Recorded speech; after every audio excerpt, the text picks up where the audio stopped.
O governo federal anunciou um novo decreto que regulamenta a Política Nacional de Fiscalização, Monitoramento e Segurança das Barragens. O objetivo é evitar acidentes ou desastres nesse segmento. A medida acontece após rompimento de barragens no país, que levaram centenas de vidas. O decreto foi publicado no Diário Oficial da União e estabelece a Política Nacional de Segurança de Barragens, que formaliza um acordo que determina que haja a cooperação técnica e ações de proteção das estruturas de barragens. Uma das medidas que constam no decreto é o monitoramento de ações de segurança para ter o controle e a verificação de barragens de diversas tipologias de uso. O texto também defende a criação de um comitê de segurança de barragens. Esse grupo tem a função de analisar e propor políticas públicas ao governo federal, envolvendo os ministérios envolvidos com a temática, para a tomada de decisões e ações preventivas. A medida ocorreu após tragédias que aconteceram no país e marcaram a população brasileira. Em 5 de novembro de 2015, o Brasil passou pela sua maior destruição socioambiental, com o rompimento da barragem de Fundão, em Mariana, da empresa Samarco, onde dezenas de pessoas morreram.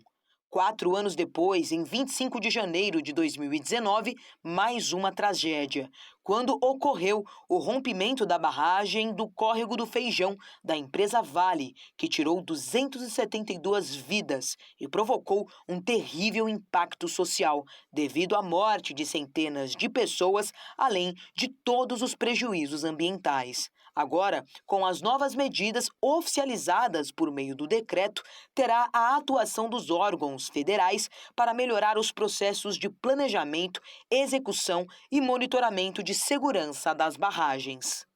E chegou a hora do nosso giro de notícias. Um assalto que aconteceu na zona oeste de São Paulo acabou bem para o motorista de uma Porsche. Já um outro que aconteceu na zona sul, quem se deu mal foram os bandidos.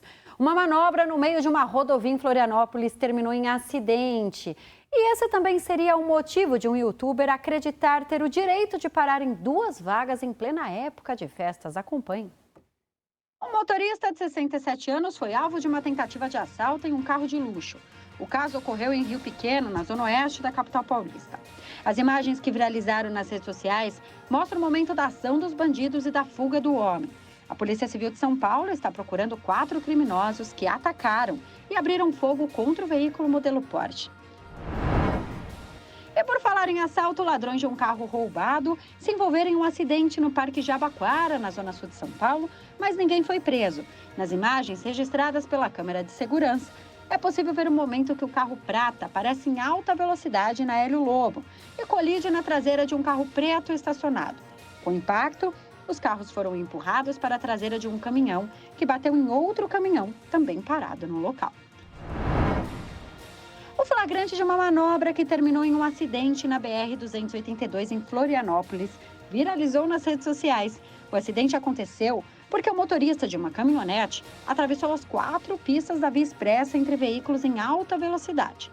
O condutor foi levado à delegacia com visíveis sinais de embriaguez, segundo a Polícia Militar Rodoviária. Um veículo foi atingido e 2 pessoas tiveram ferimentos leves. Uma Lamborghini virou foco nas redes sociais depois que parou em 2 vagas em um shopping no Rio de Janeiro e recebeu um bilhete questionando se teria o direito de estacionar em 2 vagas. O dono do carro é Suriel Portes, que se autodenomina como trader e empresário e faz vídeos para a internet.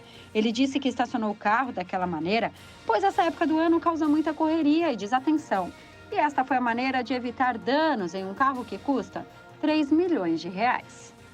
Grandes craques do futebol mundial mandaram mensagens de apoio a Pelé. Desta vez, o ex-desafeto do rei, o tetracampeão mundial Romário, desejou melhoras em entrevista durante um evento beneficente em Uberlândia, Minas Gerais. O ex-astro da seleção brasileira, Romário, desejou uma pronta recuperação a Pelé, que está internado desde o fim de novembro no Hospital Albert Einstein, em São Paulo, para tratar um câncer de cólon. O baixinho, como é chamado, participou do jogo beneficente Futebol contra a Fome, que visa arrecadar alimentos para famílias carentes. O evento ocorreu na noite de ontem em Uberlândia, no Triângulo Mineiro. Em entrevista ao canal Sport TV, Romário disse que o mundo está orando e torcendo pelo rei e completou mandando um beijo no coração. Outros grandes nomes do esporte também se manifestaram em suas respectivas redes sociais. O artilheiro e vice-campeão da última Copa do Mundo, o francês Mbappé, pediu orações a Pelé. Já Rivaldo, estrela do pentacampeonato em 2002, desejou força ao rei. E novidade, o Santos Futebol Clube, time em que Pelé fez história, divulgou hoje em seu novo escudo, em homenagem ao rei, o alvinegro praiano, passará a utilizar uma coroa ao lado das estrelas. Vamos aos destaques internacionais. Diante do portão da Universidade de Cabul, no Afeganistão, uma jovem solitária protesta contra a proibição do acesso das mulheres às universidades. As últimas manifestações foram dispersadas rapidamente pelo regime talibã. No último domingo, Marva, uma jovem de 18 anos, desafiou os talibãs armados estacionados em Cabul, com um cartaz que reivindicava o direito das mulheres à educação no Afeganistão.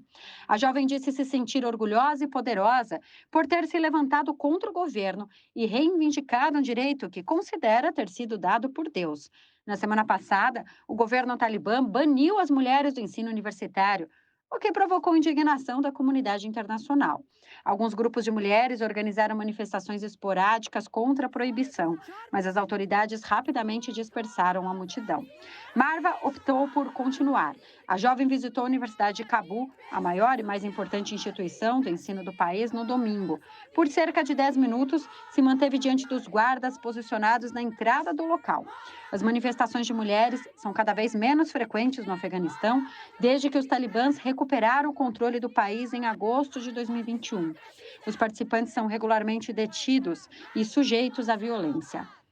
Os talibãs alegam que as proibições foram decididas porque as mulheres não estavam respeitando o código de vestimenta islâmico, que as obriga a cobrir o rosto e o corpo inteiro. As adolescentes afegãs também foram impedidas de frequentarem escolas do ensino médio e de boa parte dos cargos públicos. Marva sonha em ser pintora, mas sente que morar no Afeganistão é como viver em uma prisão.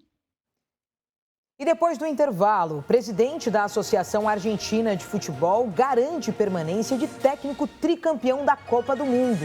E vai ter festa na Avenida Paulista. Mais de 2 milhões de pessoas devem passar a virada do ano ao som de muita música na capital paulista. O RB Notícias vai para um rápido intervalo. Até já!